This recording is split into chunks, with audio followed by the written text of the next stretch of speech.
கர்த்தருடைய நாமம் மகிமைப்படுவதாக. இன்றைக்கு தேவன் நமக்கு கொடுக்கிற வேத வசனம், சோர்ந்து போகிறவனுக்கு அவர் பலன் கொடுத்து சத்துவம் இல்லாதவனுக்கு சத்துவத்தை பெருக பண்ணுகிறார். ஏசாயா 40:29.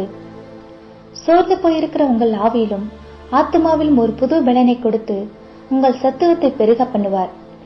இதே 40ஆம் அதிகாரத்தில் நம்முடைய தேவன் பலத்தால் எப்படிப்பட்டவர் என்பதை வாசிக்கிறோம். வசனம் 10 நம்முடைய ஆண்டவர் பராக்கிரமசாலியாக வல்லமையான புயத்தினால் அரசாளுகிறவர் என்றும், வசனம் 12 தண்ணீர்களை தமது கைப்பிடியால் அளக்கிறவர் என்றும், பூமியின் மண்ணை மரக்காலில் அடக்குகிறவர் என்றும், பர்வதங்களை துலாக்கோளாலும் மலைகளை தராசாலும் நிறுத்துகிறவர் என்றும், வசனம் 26 மகாபலன் உள்ளவர் மகா வல்லமுள்ளவர் என்றும், வசனம் 28 அநாதி தேவன் சோர்ந்து போவதும் இல்லை இலைப்படுவதும் இல்லை. இப்படி ஏராளமான பலனையும் வல்லமையையும் உடையவர் நம்மை பார்த்து கூறுகிறார். சோர்ந்து போகிற உங்களுக்கு அவர் பலன் கொடுப்பார். சத்துவமில்லாத உங்களுக்கு சத்துவத்தை பெருகச் செய்வார்.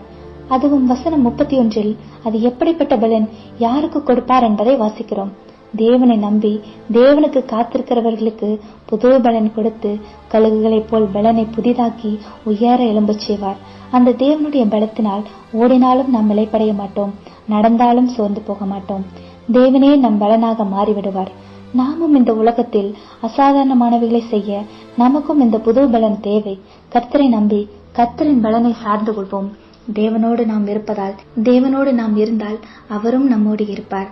இஸ்ரவேல் ஜனங்களோடு கர்த்தர் இருக்கிறார் என்பதை புறஜாதி தேசத்தார் கேள்விப்பட்டு இருதயத்திலும் சரீரத்திலும் சோர்ந்து போனதை பார்க்கிறோம். நம்மோடு தேவனும் தேவ பலனும் இருந்தால் சத்துருக்களும் சோர்ந்து போவார்கள்.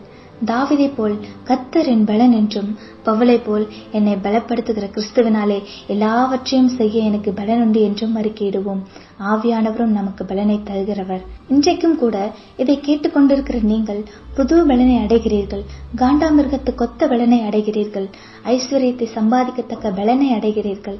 தேவனை பலனாக கொண்டு சாத்தானையும் பாவத்தையும் கூட ஜெயிப்பீர்கள். அதாவது அந்த தேவ பலனை சார்ந்து கொள்ளுங்கள். அவர் உங்கள் ஆவியிலும் ஆத்துமாவிலும் புது பலனை தினமும் தந்து வெற்றியுள்ள வாழ்க்கை வாழ கர்த்தர் உதவி செய்வார். ஆமென். நாம் ஜெபம் செய்வோம். அன்புள்ள இயேசப்பா, ஆவியிலும் ஆத்துமாவிலும் சோர்ந்து போன என்னை உம்முடைய பலத்தினால் பலப்படுத்தியதற்காக ஸ்தோத்திரம்.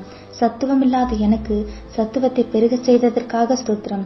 என்னை பலப்படுத்துகிற என் பலனாயிருக்கிற எங்கள் தேவனால் எல்லாவற்றையும் செய்து முடிப்போம். உமக்காய் வாழ்வோம். இயேசுவின் நாமத்தில் ஜெபிக்கிறோம் எங்கள் நல்ல தகப்பனே. ஆமென். கர்த்தர் உங்களை ஆசீர்வதிப்பாராக.